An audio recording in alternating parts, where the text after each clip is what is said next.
اولاد آدم کی داستان حیات اتنی ہی طویل ہے جتنی لمبی لمبی صدیاں گزر چکی ہیں۔ انسان اتنے لمبے اور ایسے کٹھن سفر میں اکیلا نہیں تھا، ابلیس اس کا ہم سفر رہا، آخری منزل تک ہم سفر رہے گا۔ اس کا نتیجہ یہ کہ اولاد آدم کی زندگی کی کہانی سزا و جزا کی داستان بن گئی۔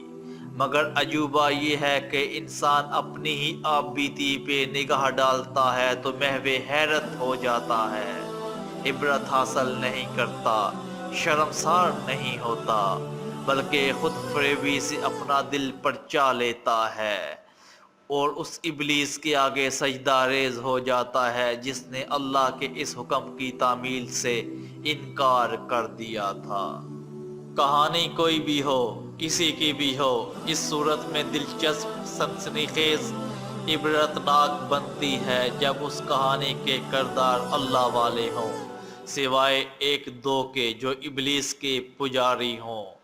اگر ابلیس اللہ کا حکم مان لیتا اور آدم کے آگے سجدے میں گر پڑتا تو بات اللہ کی عظمت اور بندگوں کی بندگی پر اور عبد و معبود تک ہی رہ جاتی۔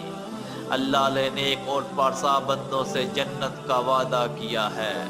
ابلیس نے بندوں کو بدی کے راستے پر ڈال کر انہیں دنیا میں جنت دکھا دی ہے، اور یہی وہ ابلیس کی جنت جس نے اولاد آدم کی سوانح حیات میں قوس و قزح جیسے رنگ بھرے ہیں۔ یہ الگ بات ہے کہ ابلیس نے اپنے پجاریوں کے لیے جو بھی جنت بنائی اور اسے بڑی ہی دلنشین رنگ دیے، وہ کچھ عرصہ بعد صرف ایک رنگ میں روپوش ہو گئی، یہ رنگ خون کا تھا۔ اعمال صالحہ کہانی نہیں بنا کرتے، کہانیاں اعمال بد کی کوکھ سے جنم لیا کرتی ہیں۔ یہ کوئی کہانی نہیں ہوتی کہ ایک انسان نے ایک پیاسے کو پانی پلایا، کہانی اس سے بنتی ہے کہ ایک انسان نے ایک انسان کا خون پی لیا۔ پانی کا پیاسا کسی کہانی کا کردار نہیں بنا کرتا، کہانی اس انسان سے بنتی ہے جو انسان کے خون کا پیاسا ہو۔ انسانی خون کی پیاسی کہانیوں میں سے ایک کہانی Bermuda try angle. Bermuda try angle بحیرہ اوقیانوس میں واقع ایک مقام کو کہا جاتا ہے۔ اس مقام سے وابستہ چند داستانیں ایسی ہیں کہ جن کے باعث اس کو شیطانی مثلث بھی کہا گیا ہے۔ ان داستانوں میں انسانوں کا غائب ہو جانا اور بحری اور فضائی جہازوں کا کھو جانا جیسے غیر معمولی اور مافوق الفطرت واقعات شامل ہیں۔ برمودا ٹرائی اینگل کا نام پہلی مرتبہ مسٹر وائسنٹ ایچ گارڈس نے 1964 میں ایک میگزین میں لکھے گئے اپنے ایک آرٹیکل میں استعمال کیا۔ اس آرٹیکل میں اس نے لکھا کہ اس خطرناک علاقے میں بہت سے بحری ہوائی جہاز بنا کوئی نشان چھوڑے غائب ہو چکے ہیں۔ گارڈس پہلا شخص نہیں تھا جس نے اس جانب توجہ مبذول کروائی، بلکہ اس سے پہلے 1952 میں سنیڈز نے اپنی ایک رپورٹ میں جو اس نے فیٹ میگزین میں لکھی تھی اس بارے میں کافی کچھ بتایا تھا۔ اس کے علاوہ 1969 میں جون نے ایک کتاب لکھی جس کا نام لمپو آف دا لاسٹ شپ میں ہے، جس میں اس نے ایک پراسرار تکون پر تفصیل کے ساتھ بات کی تھی۔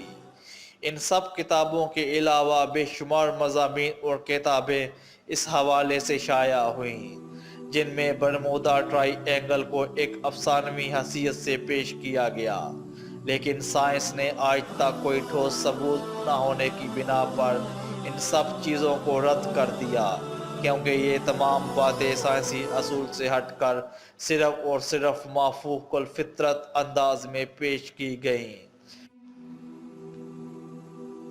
برمودا ٹرائی اینگل کے بارے میں سب سے پہلی کہانی جو منسوب ہوئی وہ ایک مشہور و معروف بحری جہاز USS کا غائب ہونا تھا جو 1980 میں اس کا شکار ہوا۔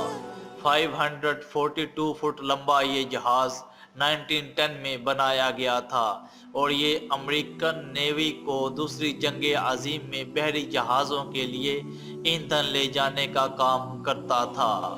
یہ جہاز بحیرہ سے سپلائی لے کر مارلینڈ کی جانب روانہ ہوا لیکن اپنی منزل تک نہیں پہنچ سکا۔ بعد میں اس کے بارے میں صرف اتنا معلوم ہو سکا کہ یہ جہاز اپنی روٹین سے ہٹ کر 3 اور 4 مارچ 1918 کو بارباڈوس میں مزید سپلائی لینے کے لیے رکا تھا، لیکن اس کے بعد ایسا غائب ہوا کہ اپنا نام و نشان تک نہیں چھوڑا۔ اس جہاز میں عملے سمیت کل 306 مسافر سوار تھے، جن میں سے کسی ایک کا بھی سراغ نہیں ملا۔ یہ جنگ عظیم میں امریکن نیوی کا سب سے بڑا نقصان تھا جو کسی لڑائی کے بغیر ہوا۔ یہ بلا شبہ ایک پراسرار واقعہ تھا، لیکن یہ حتمی طور پر نہیں کہا جا سکتا کہ یہ واقعی برمودا ٹرائی اینگل کے علاقہ میں غائب ہوا۔ ہو سکتا ہے یہ جہاز بارباڈ اور بالٹیمور کے درمیان کسی اور علاقے میں غائب ہوا ہو۔ دوسرا بڑا واقعہ جو اس سلسلہ میں بیان کیا جاتا ہے وہ ایس ایس مرین بحری جہاز کی گمشدگی کا ہے، جو 1963 میں فلوریڈا کے قریب اس مثلث میں غائب ہوا۔ اس جہاز میں عملے کے 39 افراد سوار تھے، لیکن ان میں سے ایک بھی نہیں ملا، مگر کوسٹ گارڈ ماہرین کا کہنا ہے یہ جہاز اس طرح بنایا ہوا تھا کہ اسے کسی وقت بھی ٹکڑوں میں تبدیل کر رکھا جا سکتا تھا، اور یہ جہاز یقیناً سمندر میں اترا ہی نہیں تھا۔ اس کے علاوہ ماہرین کے مطابق کیونکہ یہ جہاز ایک آئل ٹینکر تھا، لیکن بعد میں یہ اپنے اصلی کام سے ہٹ کر مولٹن سلفر لے جانے لگا اور اس تبدیلی کی وجہ سے یہ جہاز تباہ ہو گیا۔ بعد میں یہ سمندر میں کسی جلے ہوئے جہاز کے آثار بھی ملے تھے۔ اس کے علاوہ 28 دسمبر 1948 کی رات ایک ہوائی جہاز NC-1602 جو 3DC مسافر برادر جہاز تھا اور ساجان سے میامی جا رہا تھا، غائب ہوا۔ موسم بھی بالکل صاف تھا اور پائلٹ کے مطابق میامی سے 50 میل دور تھا کہ اچانک غائب ہو گیا۔ اس میں سوار عملے کے 3 اور 29 مسافروں کا کبھی سراغ نہیں مل سکا۔ محکمہ تفتیش میں سے یہ بات بتائی گئی کہ ٹیک آف کے وقت جہاز کی بیٹریاں مکمل طور پر چارج نہیں تھی، جو بعد میں اڑان کے دوران رابطہ سسٹم ختم ہونے کے سبب بنی، اور میامی سے جو میسج جہاز کو دیا گیا کہ ہوا کا رخ تبدیل ہو گیا ہے، پائلٹ کو موصول نہیں ہو سکا اور وہ بروقت حفاظتی انتظام نہیں کر سکا۔ اس کے علاوہ 25 اکتوبر 1980 کو ایک اور جہاز SSPOET بھی اس طرح پراسرار طور پر غائب ہوا اور اپنا نام و نشان تک نہ چھوڑا، لیکن تحقیق میں یہ الزام لگایا گیا کہ انشورنس کی رقم حاصل کرنے کے لیے اس جہاز کو غائب کیا گیا ہے۔